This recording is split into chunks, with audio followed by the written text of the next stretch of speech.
Hello students, good morning. करते हैं next video start. तो आज हमारा क्वेश्चन जो है सैटेलाइट्स टाइम पीरियड। आज हमने निकालना है सैटेलाइट का time period, height, angular momentum और एनर्जी। ओके, क्लियर है स्टूडेंट? अच्छा, तो आज करते हैं आज की वीडियो स्टार्ट। तो सबसे पहले हम क्या निकालेंगे? Time period. ओके, तो स्टूडेंट टाइम पीरियड जो है वो सैटेलाइट का क्या होगा, पहले हम देखते हैं कि ये टाइम पीरियड है क्या। यहाँ पे ये हमारी अर्थ है। ओके, अच्छा, अब इधर से अगर कोई सैटेलाइट जो है वो रिवॉल्व करता है, क्लियर, तो वो पूरा एक कंप्लीट सर्कल को कंप्लीट करेगा। ओके, कंप्लीट सर्कल करेगा। तो अगर सैटेलाइट यहाँ से वो रिवॉल्व करता है तो कंप्लीट अपना एक सर्कल कंप्लीट करेगा, तो जितना वो टाइम लेगा उस टाइम को हम क्या बोलेंगे? Time period. ओके, क्लियर है? तो स्टूडेंट यहाँ पे देखो, अब टाइम पीरियड की जो डेफिनेशन है मैं उसको लिखने जा रहा हूँ। Time period, it is the time taken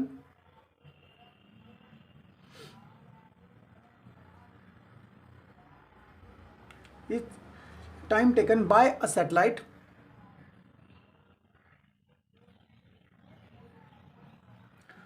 to complete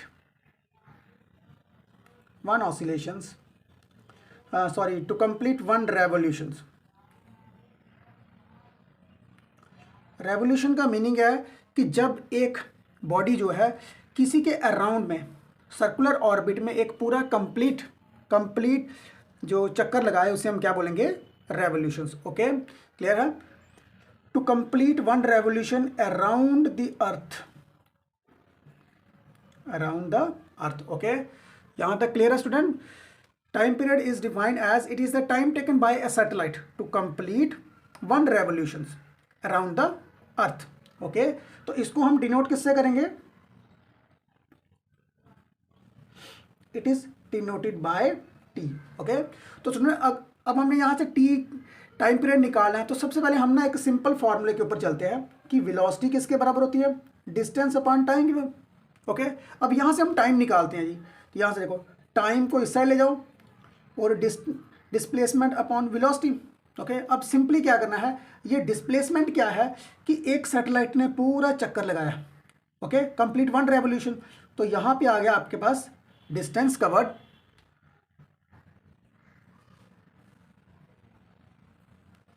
covered in one revolutions. Okay,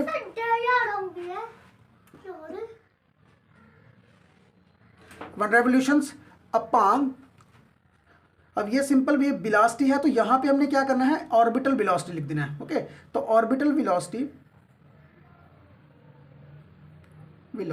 okay, distance covered in one revolution upon orbital velocity. Okay, यहां तक ये क्लियर है स्टूडेंट?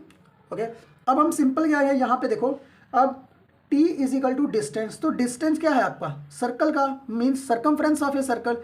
तो यहां पे देखो, अगर ये अर्थ है तो अर्थ का ये रेडियस होगा और यहां से लेके यहां तक क्या है? इसकी हाइट है। तो स्टूडेंट यहां पे मैंने टोटल इनको क्या माना था? आर प्लस एच को मैंने एक सिंपल आर माना था। ओके, तो यहां पे अब आप फॉर्मूला लिख सकते हो 2πr upon V not. Okay, ये चीज़ क्लियर है यहाँ तक? ओके, तो स्टूडेंट अब आपको पता है कि जो ऑर्बिटल वेलोसिटी है वो किसके बराबर है? Under root GR² upon R K. Okay, ये हमने डेरिवेशन में किया हुआ है, क्लियर? अच्छा, अब और यही इसी को ही अगर आप यहाँ पे कन्वर्ट करो तो इस आर को आप बाहर निकाल सकते हो, तो under root G upon R, इसको भी इस तरह से कर सकते हो। ओके, अच्छा जी, अब हमने क्या करना है? अब हमने सिंपली जो है इस वैल्यू को पुट कर देना है यहाँ पे। ओके, तो देखो यहाँ पे t is equal to 2πr upon V naught. अब देखो वी नॉट की वैल्यू देखो, वी नॉट स्टूडेंट यहाँ पे क्या आ रहा है आपके पास? आर अंडर रूट जी और ऊपर अंडर रूट में आर। ओके, यहां तक ये चीज क्लियर है? ओके, अच्छा, अब इसके बाद देखो यहां पे, और स्टूडेंट यहाँ पे थोड़ी सी गलती हो गई, थोड़ी सी मिस्टेक हो गया। यहाँ पे हमारे पास सिंपल आर था ना, ये आर का आर हमने बाहर निकाला था, तो ये आपका यहाँ पे क्या आएगा? सिंपल आर आएगा। ठीक है, तो ये आर, ये ओके, यहाँ तक ये क्लियर है। अच्छा, अब उसके बाद देखो यहाँ पे 2 पाई आर, ये आर को अब आप रूट के अंदर ले जाओ तो क्या आएगा आपके पास under root are cube. Okay, तो यहाँ पे r under root g. Okay, यहाँ तक क्लियर है। अच्छा, अब इसके बाद अब हमें पता है कि जो सिंपल आर है वो किसके बराबर है, आर प्लस एच के बराबर, और आर प्लस एच जो है is comparably equals to R K. Okay, यहाँ तक ये चीज़ क्लियर है। अच्छा ओके, अच्छा अब अगर हम यहाँ से यहाँ पे अगर हम यहाँ पे वैल्यू पुट करें इसकी, t is equal to 2 pi under root R, तो आर क्या है आपके पास आर प्लस एच का क्यूब। ओके, और अपान आर और ग्रेविटी। ओके, और यहाँ पे देखो आर प्लस एच के सिंपली हम क्या लिख सकते हैं, आर लिख सकते हैं, तो 2 pi under root are cube upon, इस आर को आप रूट के अंदर ले लो तो अंडर रूट आर स्क्वायर जी। अब इन दोनों रूट को आपने स्टूडेंट इकट्ठा कर लेना है, 2 पाई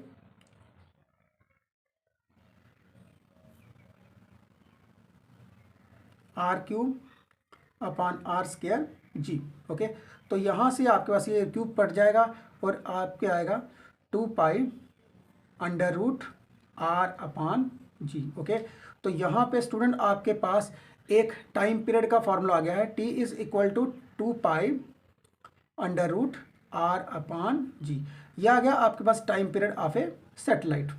ओके, कि एक सैटेलाइट जो है वो कितना टाइम लगाएगा। ओके, क्लियर है। अच्छा, ये तो आपके पास आ गया एक फार्मूला। ओके, तो यहाँ पे अगर आप यहाँ पे डेंसिटी का फार्मूला लगाओ, डेंसिटी ऑफ एन अर्थ, तो आप यहाँ से दूसरा टाइम पीरियड का फार्मूला भी निकाल सकते हो, और सिंपल इससे भी ज़्यादा फार्मूला निकाल सकते हो। ओके, क्या, तो वी नो दैट अगर हम कभी अर्थ को एक परफेक्ट स्फीयर माने, परफेक्ट स्फीयर, अगर हम अर्थ को परफेक्ट स्फीयर माने और of uniform mass distribution, of uniform mass distribution, तो हर जगह पे जो डिस्ट्रीब्यूशन हुई है मास की वो क्या है, बराबर है। तो फिर उसकी जो डेंसिटी आएगी वो किसके बराबर आएगी, आपकी मास पर यूनिट वॉल्यूम। ओके, तो यहाँ पे आप मास की वैल्यू निकालो, m is equal to density v, तो v क्या है, वॉल्यूम, तो वॉल्यूम का यहाँ पे फॉर्मूला लगाओ 4/3 pi r cube density. Okay, तो यहाँ से हमारे पास सिंपल जो है वो मिल रहा है आपके पास मास 4/3 pi r cube density. Okay, अच्छा अब आप यहाँ पे जी देखो सिंपली, अब इस इक्वेशन को लिखो आप equation number second. We know that g किसके बराबर है, जीएम अपान आर स्क्वायर के। ओके स्टूडेंट, यहाँ तक ये चीज़ क्लियर है। अच्छा, अब देखो, अब आपके पास यहाँ पे m की वैल्यू है, m की वैल्यू हमने निकाली। अब सिंपली आपने यहाँ पे m की वैल्यू पुट करो तो हमारे पास जो g आएगा वो कितना आएगा, g अपान आर स्क्वायर को अलग कर लो और यहाँ पे m की वैल्यू लगाओ, तो m की वैल्यू आती है 4/3 pi r cube density. Okay, तो यहाँ से आप आर स्क्वायर को काट दो यहाँ से, तो आपके पास जो सिंपली g आ रही है वो कितना आ रहा है आपके पास, 4/3 पाई आर जी और डेंसिटी। ओके स्टूडेंट, ये चीज़ क्लियर है। मैंने अभी सिर्फ यहाँ पे सिंपल जी की वैल्यू निकाली है। ओके, क्लियर है ये चीज़। ओके, अच्छा अब देखो स्टूडेंट, यहाँ पे अब आपके पास यहाँ पे देखो ये जी की वैल्यू आ रही है आपके पास, g is equal to 4/3 pi r g density. अब आपने क्या करना है, इस सिंपल इक्वेशन को ना, इस इक्वेशन को आप पुट कर दो यहाँ पे जी में। ओके, तो आपके पास यहाँ पे टाइम का एक नया फार्मूला मिल जाएगा। ओके, तो यहाँ पे क्या आ रहा है, ये देखो टी इज इक्वल टू 2 पाई, देखो यहाँ पे अंडर रूट आर है, तो जी की वैल्यू कितनी आएगी आपका, जी की वैल्यू यहाँ पे आएगी 4/3 पाई आर जी और डेंसिटी। ओके, तो स्टूडेंट ये चीज़ यहाँ तक क्लियर है। अब मैं क्या कर रहा हूँ, इस 3 को मैं ऊपर लिख रहा हूँ। ओके, तो यहाँ से आप यहाँ से मिटा के आप यहाँ पे 3 क्या यहाँ तक कर सकते हो। ओके, क्लियर है। अब यहाँ से आर और आर कैंसिल। ओके, तो हमारे पास अब क्या बन रहा है यहाँ पे 2 पाई √3 और नीचे आ रहा है हमारे पास 4 पाई जी डेंसिटी। ओके, अब सिंपल आपने स्टूडेंट क्या करना है, यहाँ पे ना इस 2 पाई को आप अंदर ले जाओ। ओके, तो हमारे पास जो डेरिवेशन बन जाएगा वो क्या बन जाएगा, 2 जब अंदर लेंगे तो ये 4 बन गया पाई का स्क्वायर और यहाँ पे मल्टीप्लाई में 3 आ गया और नीचे क्या आ रहा है आपके पास 4 पाई जी डेंसिटी। ओके, तो स्टूडेंट यहाँ तक देख लो, ये चीज़ क्लियर है। ओके, अच्छा, अब 4 के साथ 4 कट जाएगा, पाई के साथ ये स्क्वायर कट जाएगा और आपके पास जो फाइनल आंसर आ रहा है वो कितना आ रहा है 3 पाई अपान जी डेंसिटी। यहाँ तक ये देख लो स्टूडेंट। अब हमारे पास जो टर्म बन रही है वो बन रही है 3 पाई अपान जी डेंसिटी। ये बन गया आपके पास टाइम पीरियड का सेकंड फार्मूला। ओके, ये देख लो स्टूडेंट, मैंने सिंपली क्या किया, यहाँ पे पहले टाइम पीरियड का फार्मूला था मेरे पास, तो मैंने यहाँ पे क्या माना है कि सपोज दैट कि अर्थ हमारे पास क्या है, earth be a perfect square. Okay, of uniform mass distribution. तो यूनिफॉर्म मास डिस्ट्रीब्यूशन की मीनिंग है कि आपके पास हर जगह पे क्या होगी, डेंसिटी सेम होगी। तो जब आपके पास डेंसिटी सेम हो रही है तो आप यहाँ पे फार्मूला लगा सकते हो, density is equal to mass per unit volume. तो यहाँ पे मास की वैल्यू निकाली है, तो मैंने सिंपली फार्मूला लगाया है स्फीयर का, वॉल्यूम ऑफ ए स्फीयर। तो 4/3 पाई आर क्यूब किया, तो ये वैल्यू निकालने के बाद मैंने मास निकाला, मास से यहाँ से मेरे पास जी की वैल्यू आई। ओके, तो जी की इस सिंपल जी की वैल्यू मैंने यहाँ पे पुट कर दी है। ओके, तो आपके पास टी का टाइम पीरियड का जो दूसरा फार्मूला है वो भी आ गया है। ओके स्टूडेंट, यहाँ तक ये चीज़ क्लियर है। ओके, अच्छा स्टूडेंट, अब हमने क्या निकालनी है, height of a satellite. Clear है। तो हाइट ऑफ ए सैटेलाइट के लिए हम सबसे पहले नंबर पे क्या करें, हम इसके इनिशियल फार्मूले के ऊपर जाएंगे। क्लियर है। तो इनिशियल फार्मूला जब आप इसको कभी लिखोगे तो वो क्या आएगा आपके पास, टाइम पीरियड का। देखना स्टार्टिंग में जो हमने लिखा था, जो टाइम पीरियड का हमारे पास फार्मूला आया था वो आया था यहाँ पे 2 पाई अपान आर √r³ अपान जी के। ओके, तो यहाँ पे स्टूडेंट हमारे पास हाइट नहीं है। ओके, बट लेकिन हमें पता है कि ये आर जो है, आर किसके बराबर है आपके पास, आर प्लस एच के कंपैरिजन में है। तो अब हम सिंपली इस आर की वैल्यू यहाँ पे लगाएंगे। ओके, तो हमारे पास टाइम पीरियड कितना आ रहा है यहाँ पे 2 pi are √r plus H अपान जी। तो यहाँ पे आर का क्या है, क्यूब। ओके, अब हमने क्या करना है कि यहाँ पे स्केयरिंग करनी है। क्लियर, इस इक्वेशन को, जो आपके पास इक्वेशन नंबर 3 बनी थी, तो स्टूडेंट देख लेना, मैंने यहाँ पे मिटा दी है।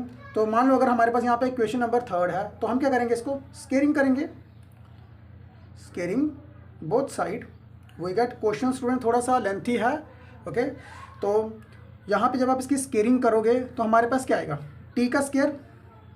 ओके, टी का स्केयर आएगा, तो यहाँ पे 2 का स्केयर 4 पाई का स्केयर अपान आर का स्केयर।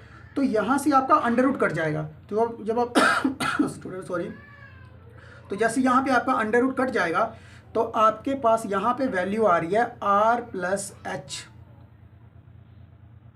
का क्यूब अपान जी क्यूब। ओके, ये देख लो, यहाँ तक क्लियर है। ओके स्टूडेंट, यहाँ पे थोड़ी सी गलती हो गई है मेरे से कि यहाँ पे जो जी का क्यूब है ना, जो ये क्यूब सिर्फ सिंपल इसका है, तो इसका नहीं है क्यूब। ओके, ये चीज़ का आर क्यूब के साथ ये स्केयरिंग कट जाएगी आपका। ओके, तो अब आपने क्या करना, हमें सिर्फ हाइट चाहिए, सिंपल हाइट एक टर्म पे चाहिए। तो हाइट को सिर्फ आपने हाइट वाली टर्म को एक साइड पे रखो, बाकी सारी टर्म को आप ट्रांसपोज कर दो लेफ्ट हैंड साइड में। तो क्या आएगा आपके पास यहाँ पे टी का square R square G is equal to 4 pi square R plus H का क्यूब। ओके, तो 4 पाई आर को भी इस साइड ले जाओ, टी स्केयर आर स्केयर जी अपान 4 पाई का स्केयर। तो अगर यहाँ पे ये क्यूब इस साइड जाएगा तो इसकी पावर कितनी बन जाएगी 1/3। तो आर प्लस एच। देख लीजिए यहाँ तक क्लियर है स्टूडेंट। ओके, हमें चाहिए सिर्फ simple height of a satellite. Okay, तो हाइट को हम एक साइड पे ही रखेंगे। तो यहाँ पे आपका एच जो है वो किसके, इस आर को अब यहाँ पे ट्रांसपोज कर लो तो माइनस में चला गया। तो आपके पास यहाँ पे T square R square G upon 4 pi square 1/3 तो माइनस आर। ओके, तो स्टूडेंट ये बन गया आपके पास फार्मूला किसका, height of a satellite. Okay, यहाँ तक देख लो स्टूडेंट। इसको आपने थोड़ा सा रिपीट कर करके देखते रहना, आपके हिसाब से ये क्वेश्चन निकल जाएगा। क्वेश्चन थोड़ा सा टफ है, इतना ज़्यादा नहीं है, लेकिन आराम से करोगे ये क्वेश्चन आपसे निकल जाएगा। ओके, तो नेक्स्ट क्वेश्चन है, जो नेक्स्ट टर्म है वो हमारे पास क्या है, एंगुलर मोमेंटम। तो एंगुलर मोमेंटम क्या होगा आपका स्टूडेंट, सिंपली यहाँ पे ये एंगुलर मोमेंटम इतना ज़्यादा टफ नहीं है। ओके, तो हमें पता है कि जो एंगुलर मोमेंटम है,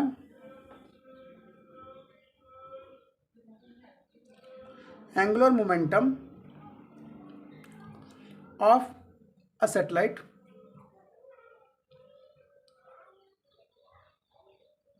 बी क्या है, एल के बराबर है। तो एंगुलर मोमेंटम किसके बराबर होता है, mass velocity and radius. Okay, clear है यहाँ तक। तो यहाँ पे स्टूडेंट जो बी आ रहा है ना, ये वेलोसिटी जो आ रही है, लीनियर वेलोसिटी जो है, यहाँ पे हम इसको क्या करते हैं, ऑर्बिटल वेलोसिटी। तो वी नो दैट जो आपके पास ऑर्बिटल वेलोसिटी होती है वो किसके बराबर होती है, √GM अपान आर के। स्टूडेंट यहाँ पे जो आपके पास एस्केप वेलोसिटी और ऑर्बिटल वेलोसिटी के जो दो फार्मूले हैं ना, दो फार्मूले वो आपने याद रखने हैं। ओके, तो उन्हीं को ही आपने यहाँ पे यूज करना है। ओके, क्लियर है। तो यहाँ पे जब आप पुट करोगे इसको तो L is equal to mr, तो √GM अपान r। तो यहाँ पे सिंपली आपने क्या करना है, इस r को आप अंदर ले जाओ, m रूट के अंदर जाएगा तो क्या आएगा आपके पास यहाँ पे GM r का स्क्वायर अपान r। तो यहाँ से एक r यहाँ से आपके पास कट जाएगा। ओके, यहाँ तक देख लो, कोई परेशानी। ओके, तो यहाँ पे आपके पास क्या आएगा, बच गया है m, तो m है, आगे अंडर रूट में आपके पास आया GMR। क्लियर है। तो अगर आप पूरी टर्म को लिखना चाहते हो इसको, तो इसको भी अंदर अंदर कर लो, आप रूट के अंदर ही कर लो। तो ये m जब अंदर आएगा तो आपके पास क्या आएगा, m स्क्वायर G और m। ओके, तो जो एंगुलर मोमेंटम है वो आपके पास किसके बराबर आएगा, √m स्क्वायर GMR के बराबर आएगा। ओके, यहाँ तक क्लियर है स्टूडेंट। ओके, अब नेक्स्ट हम करेंगे इसकी एनर्जी। ओके, तो एनर्जी के लिए तो स्टूडेंट यहाँ पे देखो कि एनर्जी में क्या है, सबसे पहले नंबर पे देखो जो टोटल एनर्जी है सैटेलाइट की वो किसके बराबर होगी, total energy of a satellite is always equals to the kinetic energy plus potential energy. Okay, तो स्टूडेंट जो काइनेटिक एनर्जी होगी पहले उसको लिखो 1/2 mv²। ये सिंपल फार्मूला है काइनेटिक का। तो ये वेलोसिटी है, वेलोसिटी ऑफ एन ऑब्जेक्ट। तो ऑब्जेक्ट हमारे पास क्या है इस समय, सैटेलाइट है। तो सैटेलाइट के पास जो वेलोसिटी होगी वो ऑर्बिटल वेलोसिटी होगी। ओके, तो इसे आप लिखो इक्वेशन नंबर ए। और जो पोटेंशियल एनर्जी होती है तो वो तो स्टूडेंट आपको पता है कि पोटेंशियल एनर्जी वो हमने पहले से लिख दिया हुआ है कि हमने इसका डेरिवेशन किया था यार। तो वो किसके बराबर है, GM स्मॉल m r के बराबर। तो इसे रखो इक्वेशन नंबर सेकंड। सबसे पहले स्टूडेंट हम इसको सॉल्व करेंगे। ओके, क्योंकि हमारे पास ऑर्बिटल वेलोसिटी की डेरिवेशन है तो हम उसको सॉल्व करेंगे। ओके, लेकिन बट पहले इन चीज़ों को करने से पहले नंबर पे एक चीज़ देखो कि जब भी कभी एक सैटेलाइट जो है वो रिवॉल्व करेगा अराउंड द अर्थ, तो उसको देखो कि उसके पास क्या है, एक सेंट्रीपिटल फोर्स है। ओके, क्या है, सेंट्रीपिटल फोर्स है। तो जो सेंट्रीपिटल फोर्स होती है,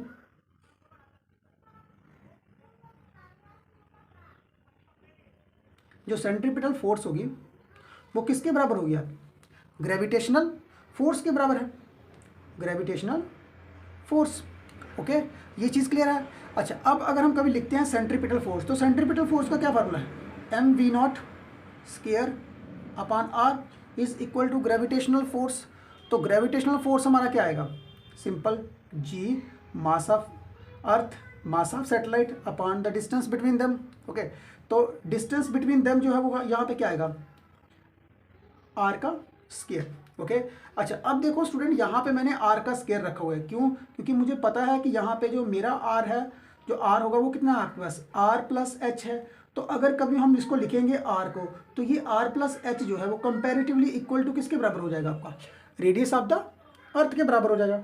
मीन्स आपका जो आर है वो किसके बराबर होगा, सिंपली आर के बराबर। तो यहाँ पे आप लिखो एम वी नॉट, एम को काट दो, उसके बाद वी नॉट का स्केयर है, वी नॉट का स्केयर अपान यहाँ पे r is equal to g m upon से आर। तो आर के साथ एक आर कट गया, तो हमारे पास इस समय जो सिंपल वी नॉट आ रहा है, वी नॉट का जो स्केयर है वो किसके बराबर है, जी एम अपान आर के बराबर। ओके, अब आपने सिंपल स्टूडेंट इस वाली वैल्यू को आप पुट कर दो इक्वेशन नंबर ए में, तो हमारे पास जो काइनेटिक एनर्जी आएगी या फिर सेटेलाइट की, तो वो कितनी आएगी, 1/2 एम। तो बी नॉट की वैल्यू हमने ऑलरेडी फाइंड आउट कर ली है, वो कितनी है, जी एम अपान आर। तो अब उसको रीअरेंज कर लो, तो काइनेटिक एनर्जी जो है वो किसके बराबर आ रही है आपके पास, 1/2 G M small M upon are के बराबर आ रही है। ओके, इस चीज़ को समझ रहे हो आप लोग, क्लियर है? अच्छा मैं इसको दोबारा से लिख लेता हूँ काइनेटिक एनर्जी को। तो kinetic energy is equal to 1/2 G M small M upon R. Okay, तो हमारे पास काइनेटिक एनर्जी जो है वो मॉडिफाइड फॉर्म में आ चुकी है। ओके, तो अब देखो जो टोटल एनर्जी होती है वो किसके बराबर है, sum of kinetic energy and potential energy. तो काइनेटिक एनर्जी कितनी है आपके पास, 1/2 G M small M upon are, और जो पोटेंशियल एनर्जी है वो है minus G M small M upon are के बराबर है। ओके, यहाँ तक स्टूडेंट देख लो, क्लियर है? ओके, अच्छा अब जो टोटल एनर्जी हमारे पास आएगी ये क्या है, ये -1 है, तो ये है हाफ। ओके, तो -1 में से जब आप हाफ निकालोगे तो क्या आएगा, माइनस का 1/2 G M small M upon R. Okay, तो अगर आप यहाँ पे इसको मॉडिफाइड फॉर्म लिखते हो कि टोटल एनर्जी को हमने लिखी है यहाँ पे ई, तो is equal to minus G M small M upon 2r भी लिख सकते हो। ओके, तो स्टूडेंट आज हमने निकाला है time period of a satellite, height of a satellite, okay, angular momentum and energy निकाली। ओके, क्लियर है? तो स्टूडेंट ये क्वेश्चन थोड़ा सा टफ है, लेकिन आप लोगों ने इस चीज़ को देखना है कि आराम से करना है और थोड़ा सा रिपीट कर करके देखते रहना। ओके, क्योंकि ये डेरिवेशंस हैं, आपको कम से कम जो है एस्केप वेलोसिटी और ऑर्बिटल वेलोसिटी के जो डेरिवेशंस है ना, जो उसके फार्मूले हैं वो आपको अच्छी तरह से याद रहने चाहिए, तभी ये क्वेश्चन जो है वो निकलेगा। Okay okay students.